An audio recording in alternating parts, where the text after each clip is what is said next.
It began as a crisp but clear morning as people started to gather in New York City's Central Park for the Colon Cancer Challenge.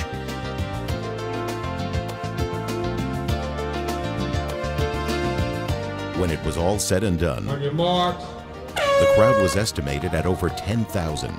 6,000 were runners, 1,400 were walkers, and the rest were cheering them on. Everyone helped raise funds and send this simple but important message. Colon cancer is preventable, treatable, and beatable.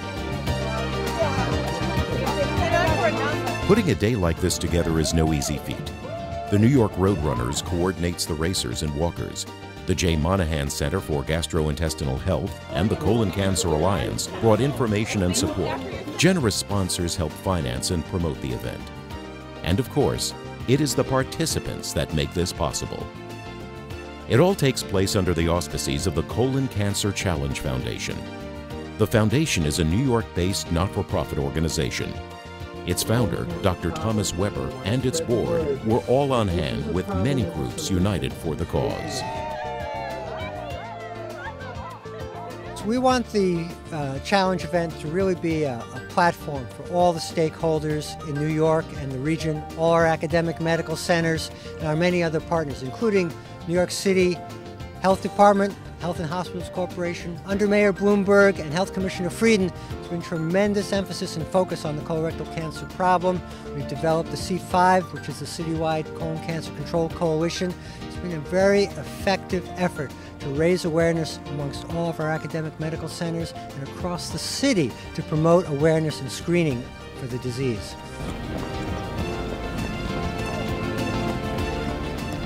The Colon Cancer Challenge included 2 runs. 6,000 runners chose between a 4-mile race and a 15K run. The run allowed people to qualify for the New York Marathon and help the cause.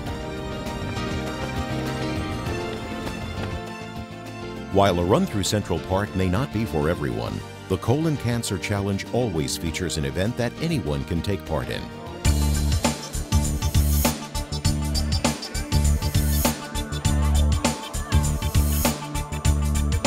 For the founder of the challenge, the walk was a big highlight of the day. Walk is really, really important. The whole point of our event today is to focus attention and awareness on the colorectal cancer problem.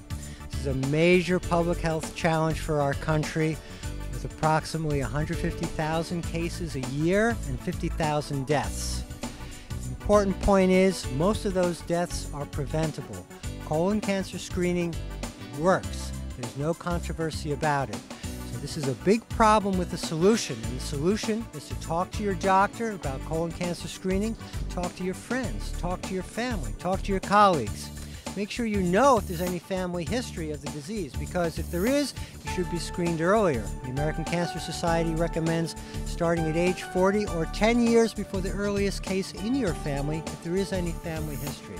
It seems there were as many stories of remembrance, education, and hope as there were participants. One group missed a lost loved one and set out to raise money and awareness. Martin Wilson was my son. He was diagnosed with colon cancer February 17th of 2008. He battled cancer up until September 11th of 2008. Martin was 33 years old and he had 4 children. And that's his father, Martin Wilson. How did you decide you wanted to participate in the walk? Well, we found out about the walk to New York Weill Cornell, and so we got all our friends together, and everybody said, "Hey, this is a good thing. Let's do this," you know. And we should have about 45 people in here today, so it's going to be a really nice day. In addition to walking, you're raising money. Tell us about that. We've raised money. Everyone has been on the internet trying to get the money through the Colon Cancer Challenge. We've raised $4,105 so far. For the 3rd year in a row, Kathy White's team hit the pavement to remember a woman they all loved. She was diagnosed with colon cancer in March of 2003. He was 53 years old, and she fought the good fight for a year and a half. When she turned 50, she decided to go for a colonoscopy, and at that time, they discovered that Kathy had colon cancer. I believe that Kathy's illness and the unfortunate death of Kathy has encouraged her friends to be more diligent in learning about their family history, and also made them more diligent in pursuing screening. 3 years ago, friends and colleagues decided that it was a small group of us, and we decided to come to Central Park, about 20 of us, and start walking under the name Kathy's Team. Each year we've added a few more participants, and this year we should have about 50 participants walking for Kathy. One of the big draws of the day in the park was the Super Colon. The 20-foot model of a colon was brought to Central Park through the generosity of another sponsor, Sanofi Aventis. The inflatable display brought a long line of curious people. While a giant colon may seem a little like a joke from a late-night comic, after a snicker or two, most visitors realize the important message it sends. A fact that John Harrington from Sanofi Aventis says is exactly the point of the unusual display. Well, one of the reasons that we do this is to allow people to visualize this. You know, colon cancer is sometimes not a comfortable thing to talk about, but we believe the supercolon can make this almost like a heart model or a lung model to show that this is a body type, and a body type of which is a very good screening mechanism at this point in time in screening test. There's nothing here that people should be embarrassed about. There's nothing people should be ashamed about. Come walk through it and understand what good colorectal health looks like, and also understand what the risk factors are as well. The message of the Colon Cancer Challenge was broadcast all over the Big Apple and beyond. Channel 2 interviewed Dr. Thomas Weber, the founder of the Colon Cancer Challenge, on Saturday morning, March 21st. The interview sent the message of how this killer disease can be prevented with some simple testing. So there is CT colography, which is a less invasive approach, and there are also other tests that can test the stool for changes in DNA that can alert you and your doctor to the possibility of cancer. The disease is preventable, it just has to be caught early enough. This is a big, serious problem with a solution, and the solution is screening and surveillance. While it's always somewhat sad to see the day end, especially one as wonderful as the Colon Cancer Challenge organizers had this year, here are some good reasons to come next year. Well, it's a great day, it's a lot of fun, and it's a terrific cause. And again, this is a problem for which there is a solution.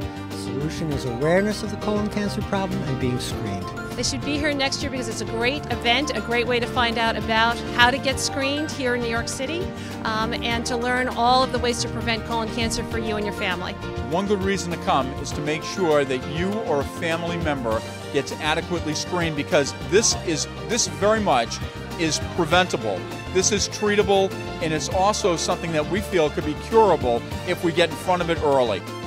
We walked, we ran, we learned, we laughed and cried, and sent a message of prevention with hope to all who would listen. We've made so much progress fighting colon cancer, but we have a really long way to go. And one of the most important things, if not the most important thing you can do, is get screened for colon cancer and make sure that people have that message. Talk to your healthcare provider about how simple a colon cancer screening is. If you would like to get more information or help with the fight against colon cancer, go to www.coloncancerchallenge.org.